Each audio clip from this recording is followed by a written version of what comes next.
Now it's amazing what doesn't exist in the real world. For example, in the real world there aren't any things, nor are there any events.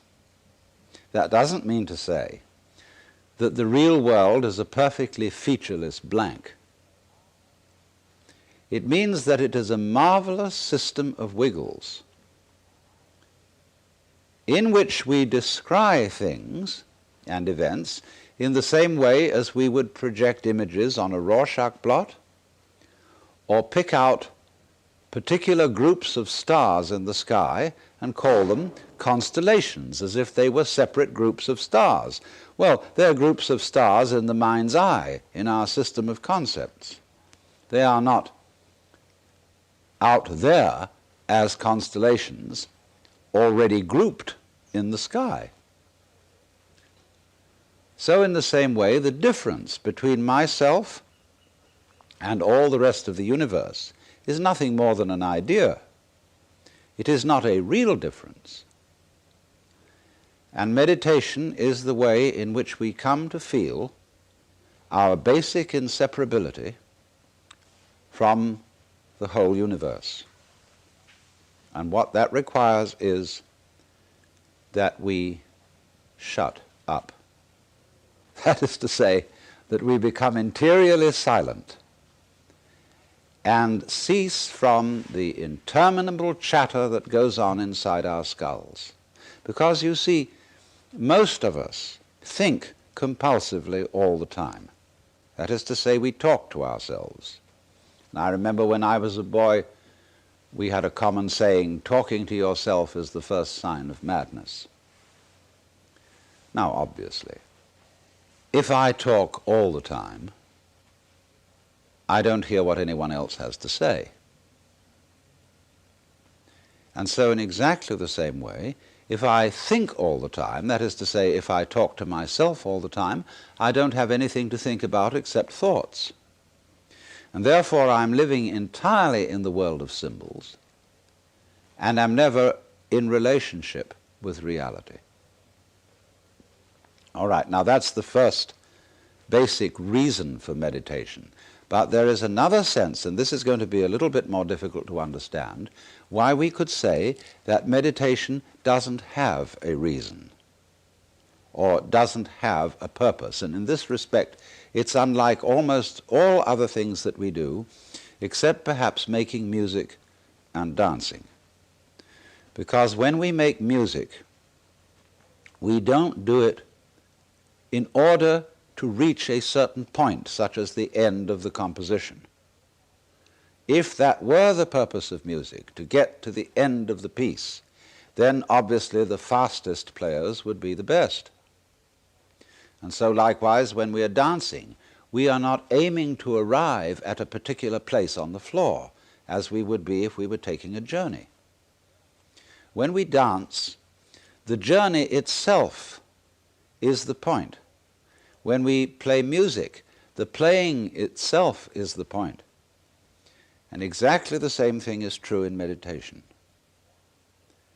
Meditation is the discovery that the point of life is always arrived at in the immediate moment. And therefore, if you meditate for an ulterior motive, that is to say, to improve your mind, to improve your character, to be more efficient in life, you've got your eye on the future and you are not meditating. Because the future is a concept. It doesn't exist. As the proverb says, tomorrow never comes. There is no such thing as tomorrow. There never will be, because time is always now. And that's one of the things we discover when we stop talking to ourselves and stop thinking. We find there is only a present, only an eternal now. So it's funny then, isn't it, that one meditates for no reason at all, except we could say for the enjoyment of it. And here I would interpose the essential principle that meditation is supposed to be fun. It's not something you do as a grim duty. The trouble with religion as we know it is that it is so mixed up with grim duties. We do it because it's good for you. It's a kind of self-punishment. Well, meditation, when correctly done, has nothing to do with all that. It's a kind of digging the present. It's a kind of grooving with the eternal now.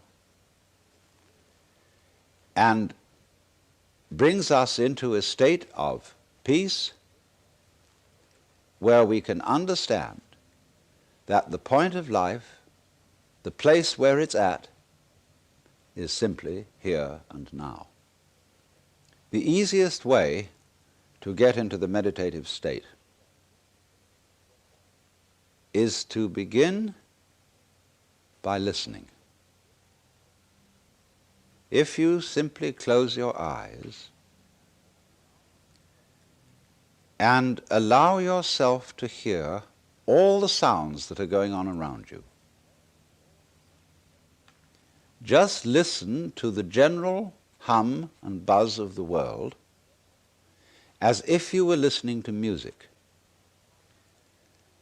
Don't try to identify the sounds you're hearing. Don't put names on them.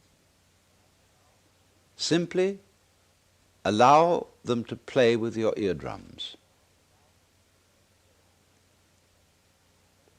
And let them go. In other words, you could put it, let your ears hear whatever they want to hear. Don't judge the sounds. There are no, as it were, proper sounds or improper sounds, and it doesn't matter if somebody coughs or sneezes or drops something. It's all just sound. And if I am talking to you right now and you're doing this, I want you to listen to the sound of my voice just as if it were noise. Don't try to make any sense out of what I'm saying, because your brain will take care of that automatically. You don't have to try to understand anything. Just listen to the sound. As you pursue that experiment, you will very naturally find that you can't help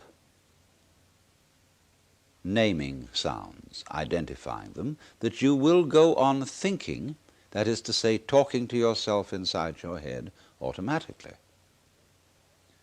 But it's important that you don't try to repress those thoughts by forcing them out of your mind, because that will have precisely the same effect as if you were trying to smooth rough water with a flat iron.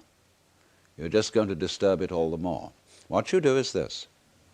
As you hear sounds coming up in your head, thoughts, you simply listen to them as part of the general noise going on, just as you would be listening to the sound of my voice, or just as you would be listening to cars going by or to birds chattering outside the window. So look at your own thoughts as just noises. And soon you will find that the so-called outside world and the so-called inside world come together. They are a happening. Your thoughts are a happening, just like the sounds going on outside. And everything is simply a happening, and all you're doing is watching it. Now, in this process, another thing that is happening that is very important is that you're breathing. And as you start meditation, you allow your breath to run just as it wills. In other words, don't do at first any breathing exercise, but just watch your breath breathing the way it wants to breathe. And notice a curious thing about this. You say in the ordinary way, I breathe, because you feel that breathing is something that you are doing voluntarily, just in the same way as you might be walking or talking. But you will also notice that when you are not thinking about breathing, your breathing goes on just the same. So the curious thing about breath is that it can be looked at both as a voluntary and an involuntary action. You can feel on the one hand, I am doing it, and on the other hand, it is happening to me. And that is why breathing is a most important part of meditation, because it is going to show you, as you become aware of your breath, that the hard and fast division that we make between what we do on the one hand and what happens to us on the other is arbitrary.